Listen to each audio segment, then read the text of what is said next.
Okay, तो इतनी सारी थ्योरीज बनाने के बाद आखिरकार एकाकी का चैप्टर 5 आ चुका है। और जितने भी लोगों ने थ्योरीज बनाई थी, इंक्लूडिंग मी, कि आसस का डबल रोल होगा या फिर इन लोगों में से कोई विलन निकलेगा, तो वो सारी थ्योरीज गलत साबित हो गई। यहाँ तक कि आसस ने हिंट भी दिया था कि इस एपिसोड में कोई एक कैरेक्टर मरने वाला है। उस पर भी हमने ढेर सारी थ्योरीज बना ली थी, लेकिन कोई भी नहीं मरा। आसस ने बहुत ही सिंपल स्टोरी रखी है, लेकिन वर्ल्ड बिल्डिंग कमाल की है। साथ ही सीजन 2 के लिए भी मजबूत सेटअप कर दिया है। तो एक एक करके सबके बारे में बात करेंगे। सबसे पहले शुरू करते हैं इस एपिसोड के इंट्रो से। इस बार का इंट्रो बाकी एपिसोड से थोड़ा अलग था। अब तक हम जिस घर को हर इंट्रो में सही सलामत देखते आ रहे थे, इस बार वही घर टूटा हुआ दिखाया जाता है। उसमें आग लगी होती है। इसका क्या मतलब है, इसके बारे में आगे बात करेंगे। एपिसोड की शुरुआत वहीं से होती है जहां एपिसोड 4 खत्म हुआ था, लाइफिंगर के साथ। बहुत से लोगों ने थ्योरी बनाई थी, इंक्लूडिंग मी, कि ये कैरेक्टर कोई एलियन होगा या फिर आसस का डबल रोल होगा। लेकिन सारी थ्योरीज गलत निकली। वो असल में केयर टेकर था, जो एलियन के कंट्रोल में था। यहाँ हमें क्लियरिटी मिलती है कि एलियन धरती पर क्यों आया है और उसने गांव वालों को अपने कंट्रोल में क्यों रखा है। हम देखते हैं कि केयर टेकर थोड़ी देर के लिए एलियन के कंट्रोल से बाहर आता है और वो लोगों को एक लेक के बारे में बताने की कोशिश करता है। लेकिन जैसे ही वो सच बताने लगता है, एलियन फिर से उसे कंट्रोल कर लेता है। इसके बाद लोग ड्रोन से केयर टेकर और बाकी गांव वालों का पीछा करते हैं। तब हमें पता चलता है कि सारे गांव वाले उसी लेक की तरफ जा रहे हैं जिसके बारे में केयर टेकर बताना चाहता था। अगर ध्यान से देखो तो वो लोग एक खास सिंबल बनाकर चल रहे होते हैं, और ये वही सिंबल है जो हमने पिछले एपिसोड्स में देखा था।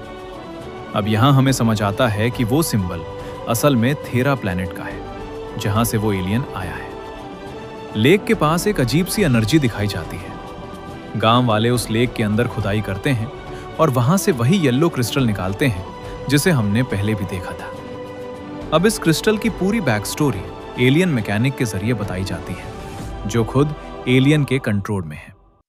जितने भी लोग एलियन के कंट्रोल में हैं, वो सब एक हाई माइंड से जुड़े हुए हैं। इसलिए एलियन सबको एक साथ कंट्रोल कर पा रहा है और सब एक ही पैटर्न फॉलो कर रहे थे। अब आती है एलियन की बैक स्टोरी। धरती से ट्रिलियन लाइट ईयर्स दूर एक प्लैनेट है, थेरा। वहां कई स्पीशीज रहती थीं, जिनमें सबसे डोमिनेंट थी थेरनी स्पीशीज।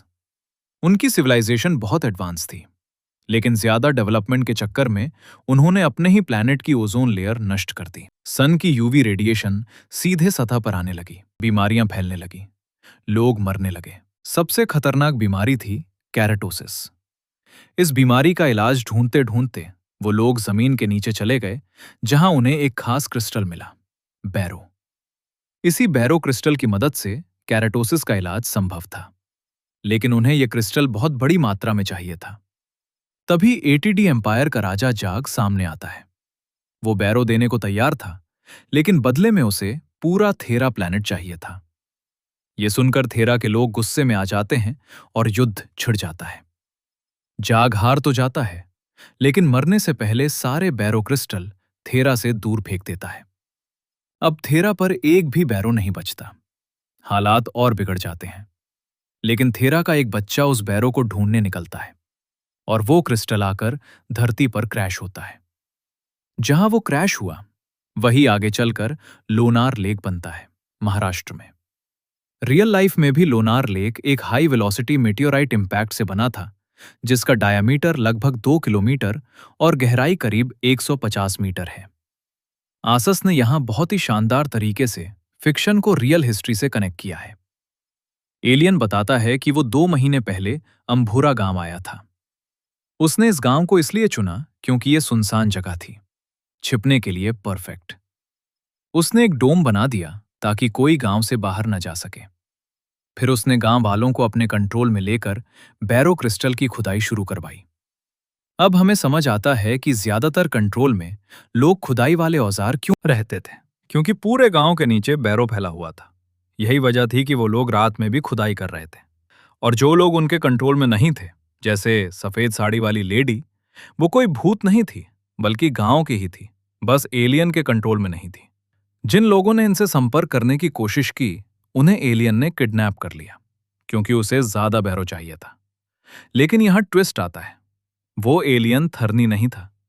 वो असल में एटीडी एम्पायर से जुड़ा हुआ था और उसका असली प्लान था पूरी पृथ्वी को नष्ट करना और अपनी नई स्पीशीज को जन्म देना। इसके बाद फाइट होती है और वहीं हमें उस एलियन की कमजोरी के बारे में भी पता चलता है।